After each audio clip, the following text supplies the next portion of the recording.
Amados irmãos e irmãs, que alegria celebrar esta missa dentro desta casa, junto com a família do Sr. Edgar, de Dona Édia, seus filhos, netos, amigos e funcionários, colaboradores.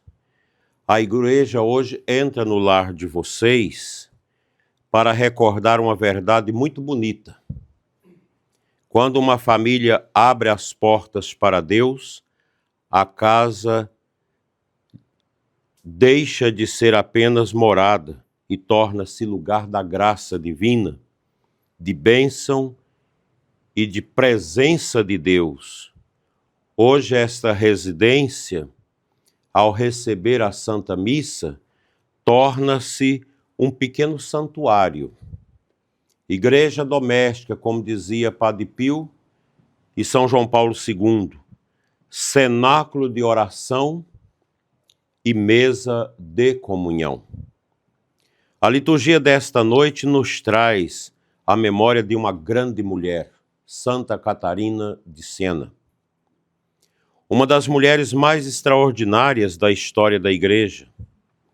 E não por acaso que esta festa coincide com esta celebração familiar aqui, porque não podemos entender Santa Catarina sem o contexto familiar. Porque Catarina nos ensina que a santidade pode nascer dentro de uma casa simples, entre tarefas comuns, em meio às dificuldades da própria vida, no coração de uma família numerosa e pobre. Catarina de Siena nasceu na Itália em 1347, era uma entre 25 filhos da família. Uma grande família. Cresceu numa casa cheia com limitações materiais e enfermidades e grandes desafios para aquela época de uma Itália bastante pobre. Não estudou como os grandes intelectuais do seu tempo. Era frágil fisicamente e muitas vezes doente. Aos olhos humanos parecia improvável que dali surgisse uma gigante na espiritualidade. Mas Deus gosta de realizar grandes obras em vasos pequeninos. Isso é uma grande verdade. Se nós olhamos para os nossos santos e santas, grande parte deles vieram de realidades muito simples. Desde menina, Santa Catarina sentiu forte amor por Jesus. Com apenas 7 anos, consagrou sua virgindade ao Senhor. Tinha sede de coração, desejo de penitência, amor profundo pela verdade. Sua família, em certos momentos, não compreendia esse caminho e chegou a dificultar seus momentos de recolhimento na oração. Tiraram-lhe os espaços de oração, limitaram os seus acessos ao oratório da família, quiseram assim distraí-la de sua vocação. E ela chegou a ser praticamente reclusa num quarto muito pequeno, pobre, e que tinha ali apenas uma cama e um pequeno crucifixo. Uma cama e um pequeno crucifixo. Até que foi permitida-lhe sair daquela espécie de cativeiro. E foi então que nasceu uma das expressões mais belas de sua espiritualidade, o oratório interior. Jesus falou para ela: sua mãe, seu pai, ninguém da família, suas tias, deixa você rezar diante do oratório, que é o lugar que tem as imagens. Então, construa dentro de você o oratório e me adore dentro de você. Ela falava com Jesus. Santa Catarina compreendeu que, se lhe faltasse o quarto, ninguém poderia fechar a alma. Se lhe tirasse as imagens, ninguém poderia arrancar Cristo do coração. Se lhe faltasse o silêncio exterior, ainda restaria o santuário interior, o seu coração, onde ela iria de agora em diante adorar Deus. Como isso é bonito, como isso é grandioso. Ela aprendeu a rezar dentro de si mesma. Ali no mais íntimo da alma, ergue um tabernáculo invisível, onde ela conversava com o Senhor Jesus, constantemente. Que lição preciosa para todas as famílias nossas, né? Sobretudo no mundo de hoje. Nem sempre teremos condições ideais, nem sempre haverá paz em todos os momentos, nem sempre a casa estará silenciosa. Nem sempre tudo está resolvido nas nossas famílias. Mas toda família pode construir um oratório interior. Uma casa onde se reza. Uma mesa onde se agradece pela comida. Um quarto onde o casal invoca a presença de Deus. Uma sala onde se conversa com respeito, se reza o terço. Um coração onde nosso Senhor Jesus Cristo seja profundamente amado. A primeira leitura de hoje, dos Atos dos Apóstolos, mostra a igreja de Antioquia em oração. Enquanto celebravam a liturgia e jejuava, o Espírito Santo falou: separai para mim Barnabé e Saulo. Vejam, a missão nasce da oração. A evangelização nasce do altar. O envio missionário nasce de uma comunidade que escuta a Deus. Eles estavam orando. O que Deus quer de nós? E Deus disse: separa Barnabé e Paulo, o Saulo, que antes era perseguidor da igreja. E eu os envio. Como é bonito, né? Quantas vocações sacerdotais e religiosas nascem de famílias muito simples. Quantos padres saíram de casas onde a mãe rezava o terço? Quantas religiosas ouviram o chamado de Deus vendo a fé dos seus avós? Quantos leigos comprometidos surgiram de lares onde se ensinava honestidade, respeito e temor a Deus? A família, meus irmãos, continua sendo o primeiro seminário, a primeira escola de amor, a primeira catequese, onde a criança aprende a fazer o sinal da cruz. É na família, é a mamãe que ensina. A oração do Santo Anjo, a oração da Ave Maria. A oração que eu tive mais dificuldade de aprender com a minha mãe foi o credo, o creio, que é grande, né? A criança custa a aprender, mas a gente aprende. O Evangelho nos apresenta Jesus proclamando: eu vim ao mundo como luz para que todo aquele que crê em mim não permaneça mais nas trevas. Cristo é a luz da nossa casa, é a luz da família. Sem ele a família pode ter conforto, mas faltará sentido. Pode ter bens, mas faltará paz. Pode ter aparência de sucesso, mas faltará unidade profunda. Quando Cristo entra no lar, ele ilumina as feridas antigas, reconcilia os corações, ensina o perdão, fortalece os vínculos e a devoção devolve a esperança. Eu, quando era seminarista, já no final da minha teologia, já preparando para o diaconato, o padre do seminário era muito dado a atender as famílias, me chamou. Adair, você está para ser padre? Vamos comigo ali para você ver uma situação. Lá fomos nós para um apartamento, um triplex na Avenida Atlântica, em Copacabana, no Rio de Janeiro. Subimos aquele prédio, uma coisa alta, lá em cima encontramos uma mulher muito rica e querendo tirar a vida. em grande sofrimento. Já tinha quase 40 anos de casada, os filhos já todos trabalhando, o marido um empresário muito bem sucedido, muito rico, uma riqueza imensa, um apartamento triplex, muitos funcionários, e ela partilhava com o padre. O padre pediu para ela, pode partilhar aqui que o seminarista vai guardar sigilo de tudo e nós vamos orar.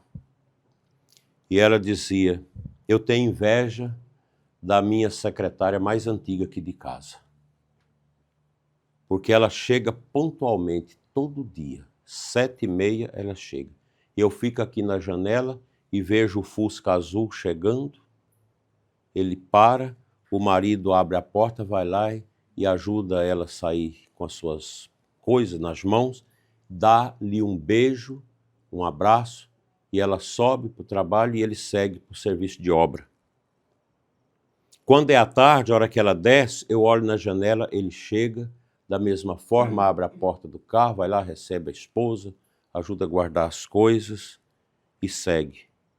E ela dizia, eu não recebo mais o abraço. Minha vida foi sempre mexer com tantas coisas e meu marido com tantas mulheres. Um lar triste. E ela falou, muitas vezes eu penso me jogar daqui lá embaixo. Para mostrar que o dinheiro não é tudo. Uma família riquíssima, ele um empresário muito bem sucedido, mas aquela família não tinha amor, não tinha oração, não tinha comunhão, não tinha igreja, não tinha missa. É muito triste isso. Em nossos tempos, tantas famílias enfrentam provações, divisões, mágoas, vícios, ansiedade, crises financeiras, ideologias confusas, enfraquecimento da fé, excesso de telas e falta de diálogo. Faltou o diálogo, faltou tudo, né? O marido precisa escutar a esposa precisa escutar o marido, os pais precisam escutar os filhos escutar os pais. Isso é uma dinâmica que a igreja tem aprendido nos últimos tempos, a dinâmica da escuta. Nós, sacerdotes, a gente escuta muita coisa. E a gente sofre também com o povo que sofre. Mas a partir do momento que Jesus vai entrando, as coisas vão se agasalhando. Por isso, esta missa de hoje é providencial. O Senhor visita esta casa para dizer, ainda há caminho, ainda há cura, ainda há graça, ainda há futuro, quando se permite que Cristo seja a nossa luz. O que vai ser da nossa vida no momento que nós sairmos deste corpo na hora da morte? É estar diante, como diz Fulton Sheen, de uma ou de outra face. A face de Cristo, a face luminosa, salvífica, que vai dizer para a alma, vem para o Pai, és meu, és minha. Enquanto que os condenados verão a face pavorosa do diabo, com aquela gargalhada escandalosa, dizendo, vinde ao meu reino. Se com Cristo a alma sobe à glória de Deus com o canto dos anjos, para o caminho do inferno a alma desce, escutando os deboches dos diabos, dos demônios, porque o inferno é descida, o céu é subida. Santa Catarina de Siena foi uma menina analfabeta, nunca estudou, no sentido comum, mas profundamente sábia no sentido divino. Não sabia escrever de próprio punho, mas ditou cartas a papas, 72 cartas ao papa, bispos, reis e governantes. Não frequentou universidades, mas tornou-se doutora da igreja. Não possuía cargos, mas influenciou a história cristã. Isso nos recorda que a verdadeira sabedoria não depende apenas de diplomas, mas da docilidade ao Espírito Santo. outro dia conversando com um médico amigo que fez doutorado em Harvard, nos Estados Unidos, e ele dizia para mim, no escritório dele tem uma imagem de Nossa Senhora de Fátima, que veio de Portugal, coisa mais linda, e ele dizia, tudo que eu estudei, tudo que eu sei, ele participa de um grupo de estudos sobre problemas cardíacos no Brasil, e ele dizia, tudo que eu estudei, tudo que eu sei, se não for pelas mãos de Deus, que é representado por Nossa Senhora, não tem sentido na minha vida. Isso é verdade. Quantas pessoas extremamente estudadas, cientistas que têm fé? Quantas pessoas extremamente ricas que têm fé e que faz o bem? Todos nós devemos viver esta simplicidade da nossa fé, como Santa Catarina. Por que Santa Catarina escreveu ao Papa? Porque as guerras acabaram com a Europa, além das pestes. Santa Catarina é do tempo que a cidade morria praticamente 90% das pessoas. As cidades ficavam anos com aquele tanto de osso nas ruas, pessoas mortas, de peste. Ela viu isso, uma Europa triste, pobre, e guerras. E o Papa fugiu de Roma para a França, para Avignon, e lá construiu a sede da igreja. Porque se ele voltasse para Roma, podia ser morto. E ficou nas mãos dos franceses, dos reis franceses. E Santa Catarina, 72 cartas para o Papa. Teu lugar é em Roma. Teu lugar é aqui. Venha, Santo Padre. Mesmo que tenha que morrer na entrada da cidade. E tinha um Papa falso em Roma. E ela ajudou a resolver tudo isso. O Papa veio, tomou conta das coisas, resolveu os problemas da igreja, com muito sofrimento. E Santa Catarina rezando. Uma mulher que amou profundamente os sacerdotes. Hoje a gente tem esse movimento que está crescendo no mundo, as mães espirituais pelos sacerdotes, e a gente tem Santa Catarina como uma grande mentora, porque ela amava profundamente os sacerdotes, porque amava a Eucaristia, né? Ela viveu um tempo dramático. A igreja sofria as divisões, o Papa fora de Roma, havia confusão, tensões políticas e crises internas. Catarina, pequena mulher leiga, não era freira não, viu gente? Era leiga, consagrada na Ordem Terceira de São Domingos. Levantou-se com coragem, caridade e fidelidade.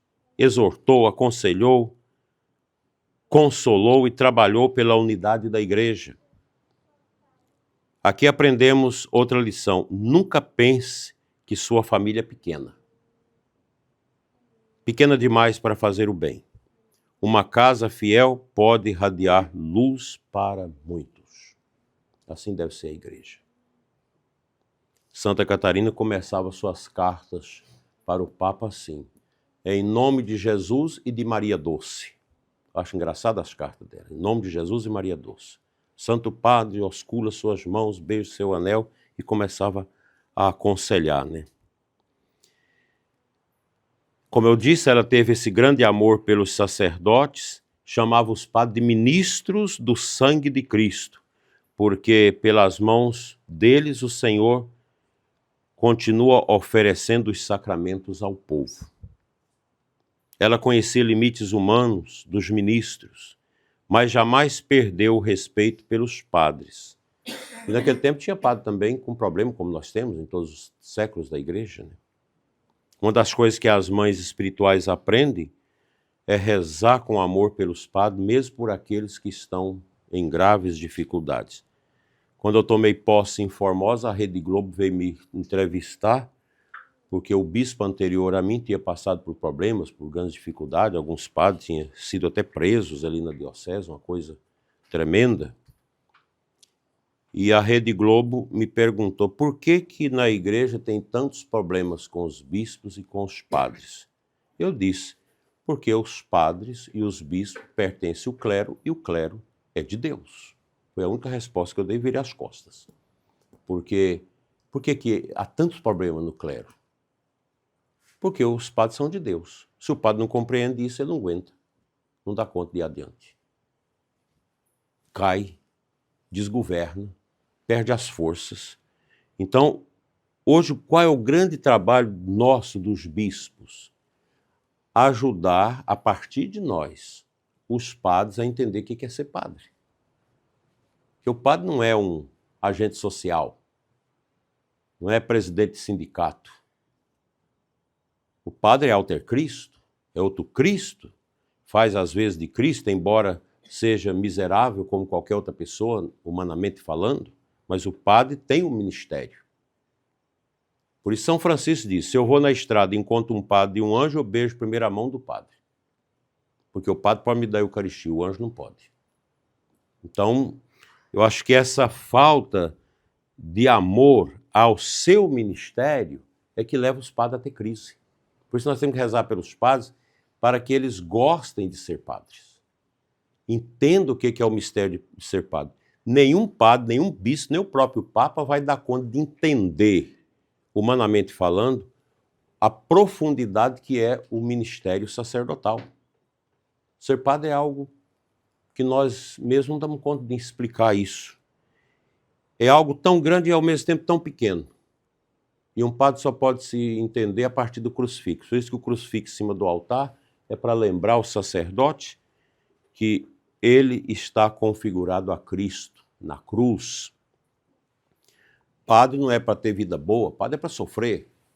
É para carregar os estigmas de Cristo na sua vida. A gente não é padre para ter uma vida boa. Não, é para entregar, para se tornar trigo, como dizia Santo Inácio de Antioquia. Tornar trigo pela igreja. Nesta casa, onde hoje eu e meus familiares, outros amigos, somos acolhidos com carinho por esse nobre casal, vemos um reflexo do Evangelho, da hospitalidade. Vocês são do Encontro de Casais com Cristo. No Encontro de Casais com Cristo, a gente tem muito essa questão dos hospedeiros, né? A gente vai para outros lugares, e eu mesmo, como diretor espiritual do ECC, sempre fiquei na casa dos casais, como hospedeiro. Porque é uma maneira da gente conhecer. Cheguei a fazer um documento, um texto, sobre o que é o hospedeiro e o hóspede no ECC. E São Bento, fundamentado na regra de São Bento, que São Bento, nos seus mosteiros, dizia, o hóspede chega, é Cristo que vem. O hóspede, né? Então, hospedar é uma graça, uma bênção, é uma alegria. Quantas vezes Jesus entrou em casas? Na casa de Marta e Maria, na casa de Zaqueu, na casa de Pedro, na casa dos discípulos de Emaús. Hoje, através da nossa presença aqui, ele entra também nesta casa de amor, nesta casa que é um coração aberto de Jesus, que acolhe os padres, que acolhe os amigos, que acolhe os familiares, uma casa que nós podemos definir como ninho quente do Espírito Santo, pela acolhida, né? A acolhida. E agora Jesus entra, Edgar e Edna, sacramentalmente na casa de vocês através da missa, que é o ato de louvor mais profundo que a igreja dispõe. Talvez alguém desta família, que é uma família grande, esteja carregando preocupações silenciosas. A gente não sabe, o coração de vocês só Deus conhece. Preocupações silenciosas. Talvez haja pedidos escondidos no coração, desejos que você não tem coragem de dizer. Desejo de saúde, reconciliação, proteção dos filhos, paz no casamento, libertação de vícios, direção para decisões importantes. Vocês que trabalham, que têm trabalhos grandes, precisa sempre estar decidindo. Porque para você ajuntar as coisas é difícil, mas para acabar com as coisas é fácil. É um estalar de dedos. Você acaba com tudo que você levou anos para arrumar. Coloquemos tudo no altar. A Eucaristia recolhe nessas nossas lágrimas e as transforma em oração. Que esta casa seja sempre lugar de bênçãos. Os judeus chamam de Beraká, de bênção. Que os filhos encontrem aqui raízes firmes. Que os netos encontrem a memória e o carinho. Que os amigos encontrem aqui esta costumeira e abençoada acolhida. Que os pobres encontrem generosidade. Que os que entram aqui sintam algo diferente, a presença de Deus. Aqui está a diferença de um lar católico para um lar pagão. Você entra num lar pagão, você não tem paz. Você não vê uma imagem, você não vê um crucifixo, você não vê uma palavra de acolhida, você não vê aquela bondade, esse ar de espiritualidade que tem o lar católico. E se algum dia, meus filhos, vier a tempestade, porque toda família passa por provações, lembre-se de Santa Catarina de Sena, do seu oratório interior, dentro do coração. Quando faltar força exterior, recolhei-vos ao coração. Eu vou deixar para vocês um oratório de bolso, na minha saída pequenininho, que você abre ele assim, é um oratório com a face de Cristo, com várias medalhas, para que nos momentos difíceis vocês estendam o oratório de bolso, que é pequenininho, você pode carregar no bolso, na mesa, acenda uma vela e reze. Ore. É isso que a gente precisa. Quando faltar resposta humana às interrogações de vocês, buscai a voz de Deus. Quando faltarem recursos, não falte oração. Porque às vezes chega aqueles momentos que você não sabe como que eu vou pagar essa dívida. Como que eu vou resolver esse negócio? Recolhe-se na oração. Quando houver escuridão, acendei sempre a luz de Cristo. Peçamos hoje a intercessão de Santa Catarina de Sena, que ela ensine esta família e todas as famílias aqui reunidas, presentes, a amar a igreja. Nunca fuja da igreja. A missa dominical, ela deve ser para a nossa vida, o alimento para a nossa alma, como o feijão com arroz é o alimento para o nosso corpo. Honrar os sacerdotes, mesmo aqueles que são fracos, que não aprenderam a beleza de ser padres. Viver a caridade e o amor como vocês vivem, tanto que vocês ajudam os pobres. Senhor Jesus, luz do mundo, abençoai esta família, a família do seu Edgar e Dona Edna, seus filhos, netos e amigos. Guardai, Senhor, este lar e toda esta família de todo o mal, que o demônio não tenha poder sobre vocês, sobre os negócios, o trabalho de vocês, nem sobre os seus filhos, netos, sobre os funcionários, os colaboradores de vocês aqui nesta casa e nas empresas. Conceda saúde, união, prosperidade honesta, fé perseverante e uma luz duradoura. Que a Virgem Maria, representada por essa humilde imagem à frente do nosso humilde altar, Rainha do lar cristão, junto de Santa Catarina de Sena, cubra esta família, esta casa e todos nós aqui com seu manto materno e conduza todos nós ao coração sacrossanto de Deus. Assim seja. Amém.